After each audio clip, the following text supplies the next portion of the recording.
ಕಾಡಿನ ಮಧ್ಯಭಾಗದಲ್ಲಿ ಒಂದು ದೊಡ್ಡ ಅಶ್ವತ್ಥ ಮರ ಇತ್ತು. ಅದರ ಮೇಲಿನ ಕೊಂಬೆಯಲ್ಲಿ ಮೈನಾ ಹಕ್ಕಿ ಮತ್ತು ಪುಟ್ಟ ಮರಿಗಳು ವಾಸಿಸ್ತಾ ಇದ್ವು.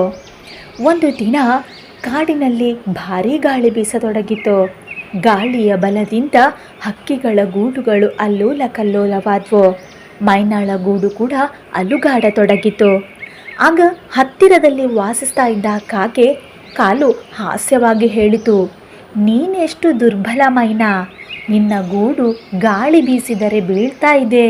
ಗಿಳಿ ಕೂಡ ಸೇರಿಕೊಂಡು ಅವಳನ್ನು ಆಡಿಕೊಳ್ಳುತ್ತೆ.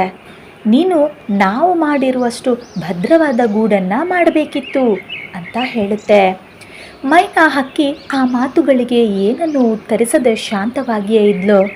ನಾನೀಗ ಜಗಳವಾಡುವುದು ಬೇಡ, ಕೆಲಸ ಮಾಡುವುದು ಮುಖ್ಯ ಅಂತ ತಾಳ್ಮೆಯಿಂದ ತನ್ನ ಗೂಡನ್ನು ಪುನಃ ಕಟ್ಟಿಕೊಳ್ಳಲು ಆರಂಭಿಸ್ತಾಳೆ.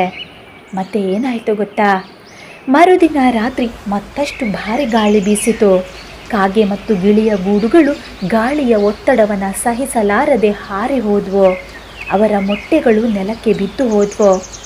ಕಾಗೆ ಮತ್ತು ಗಿಳಿ ಸಂಕಟಗೊಂಡು ನೋವನ್ನು ತಡೆಯಲಾರದೆ, ನಾವು ನಿನ್ನನ್ನು ತುಚ್ಛವಾಗಿಸಿದಾಗಲೂ ನೀನು ನಮ್ಮನ್ನು ಅಸಹನೀಯವಾಗಿ ನೋಡಲಿಲ್ಲ, ಅದಕ್ಕಾಗಿ ನಿನ್ನ ಗೂಡು ಉಳಿಯಿತು ಅಂತ ಒಪ್ಪಿಕೊಳ್ತವೆ. ಮೈನಾ ಹಕ್ಕಿ ನಗ್ತಾ ಹೇಳ್ತಾಳೆ, ತಾಳ್ಮೆ ಮತ್ತು ಪರಿಶ್ರಮವು ಯಾವಾಗಲೂ ಗೆಲುವನ್ನು ತರ್ತದೆ.